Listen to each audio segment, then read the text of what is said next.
Hey, salut YouTube, c'est Idams. On se retrouve aujourd'hui pour une toute nouvelle vidéo sur comment améliorer la qualité audio de son micro quand on est streamer ou youtubeur. Vous allez voir, pas besoin de dépenser un centime, c'est entièrement gratuit et tout se passe dans les réglages de votre logiciel de stream ou d'enregistrement. Let's go!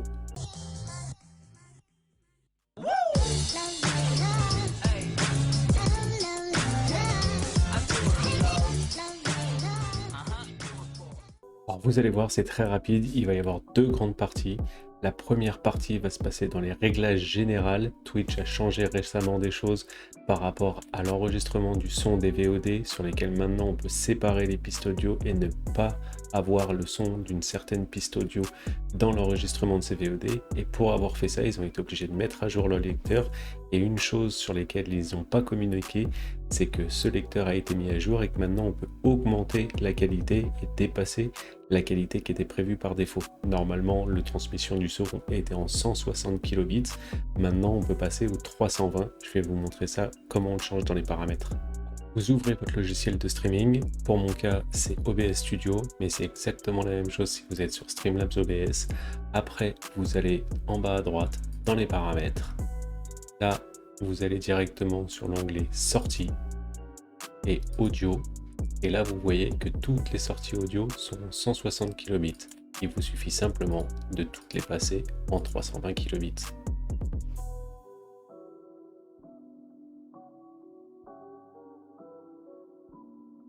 Vous faites appliquer, OK, et voilà, c'est réglé. Vous avez quasiment doublé le débit audio pour la qualité de stream de votre audio. Je vous l'avais dit, c'était super rapide pour le premier point. En 10 secondes, vous avez augmenté la qualité audio de votre stream. Parfait ça. On passe à la suite, la partie 2, les filtres audio. Les filtres, c'est pas compliqué, il y en a plusieurs. Je vais vous montrer tout de suite comment on fait. Vous retournez dans votre logiciel de streaming. La output capture, c'est mon casque, ça vous connaissez. Input capture, c'est mon micro. Là, celui-là, je vous remets le lien dans la description. Mon micro, c'est le Fifine K669B, qui est pour moi un des meilleurs micros de streamer à moins de 40 €. Allez voir ça.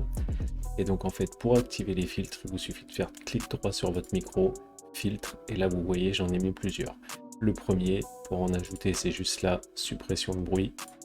Le premier, ça permet de supprimer le bruit ambiant.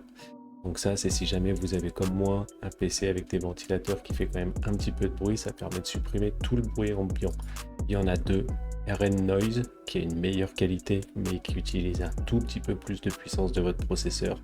Si vous avez un processeur un petit peu moins rapide, utilisez celui-là. De toute façon, vous voyez, c'est écrit dessus, ça utilise un petit peu moins de processeur, même si c'est un tout petit peu moins efficace. Mais les deux marchent quand même très bien. Deuxième filtre qu'il faut mettre, vous allez voir, c'est le compresseur.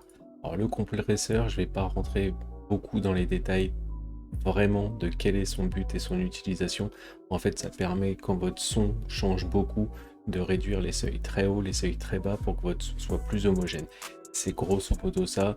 Rentrer dans le détail, ça serait un petit peu trop compliqué. Ça, c'est vraiment les réglages qui sont de base quand on fait ajouter le nouveau filtre compresseur. Et vous allez voir, ça permet, si jamais vous avez des sons très aigus, très graves, de réduire tout ça et d'augmenter la qualité. Autre filtre, hop, on y retourne, c'est le limiteur. Alors le limiteur, c'est un filtre qui est très utile. En fait, ça permet surtout de réduire les bruits si jamais vous parlez extrêmement fort. Si vous vous mettez à gueuler pendant une partie de jeu, en fait, ça va baisser automatiquement le son pour que votre audience et ceux qui vous écoutent ne soient pas obligés de déconnecter les enceintes ou d'enlever leurs écouteurs. Donc voilà, ça c'est encore une fois les réglages par défaut et ils fonctionnent extrêmement bien. Vous pouvez les laisser directement comme ça. Dernier filtre qui est hyper intéressant, je vous le montre, c'est le Noise Gate. Alors en fait, le Noise Gate, ça permet de déclencher le micro uniquement à partir d'un certain seuil et de le refermer après un certain seuil. Et donc en fait, ça sert surtout à bloquer le bruit des claviers mécaniques. Par exemple là, vous ne le voyez pas, mais je tape sur mon clavier, qui est un clavier mécanique qui fait quand même relativement du bruit. Et en fait, vous entendez rien au micro. Voilà, et j'arrête pas de taper dessus. Même avec les deux mains, vous entendez rien du tout. Et pourtant, je vous dis qu'il fait du bruit. Et donc en fait, ça, c'est les réglages par défaut. Moi, je les ai un petit peu adaptés, moins 32 décibels d'un côté, moins 26. Il faut que les deux seuils soient relativement proches pour que les sons en dessous d'un certain seuil ne sont pas détectés, que le micro s'active pas, et au-dessus d'un certain seuil, que le micro s'active pas. En fait, ça permet de détecter uniquement ma voix et qu'on n'entende pas tous les bruits qui sont aux alentours et à côté de la pièce. Ou si jamais je pose mon téléphone, si jamais je pose un verre, ça s'entendra pas parce que ça rentrera pas dans le seuil de déclenchement du micro. Faites le test, vous allez voir, c'est assez bluffant. Voilà, on a fait le tour. Normalement, si jamais vous faites tout ça, vous allez augmenter la qualité de votre micro. Et si vous avez un bon micro comme celui que je vous ai présenté dans ma précédente vidéo, je pense que vous serez parfait, vous n'aurez plus rien à toucher pour votre micro. Et c'est beaucoup mieux d'avoir tout ça plutôt que d'avoir un micro casque comme celui-là, même si c'est un casque à 180 €, je vous l'ai dit dans la précédente vidéo. Donc si cette vidéo vous a plu, n'hésitez pas, vous lâchez un petit pouce. Ça fait toujours plaisir. Dites-moi ce que vous en pensez en commentaire. Si jamais vous voulez d'autres vidéos, vous pouvez me donner les sujets pareil en commentaire. Je ferai au mieux pour vous en faire une vidéo et vous aider et vous donner des conseils. Sinon, vous pouvez me retrouver sur Twitch. Je suis quasiment tous les soirs en live de 14h à 16h et de 20h30 à 22h30 sur twitch.tv/idams. Normalement, ça s'écrit juste là. Qu'est-ce que vous attendez? Rejoignez-moi. Ciao!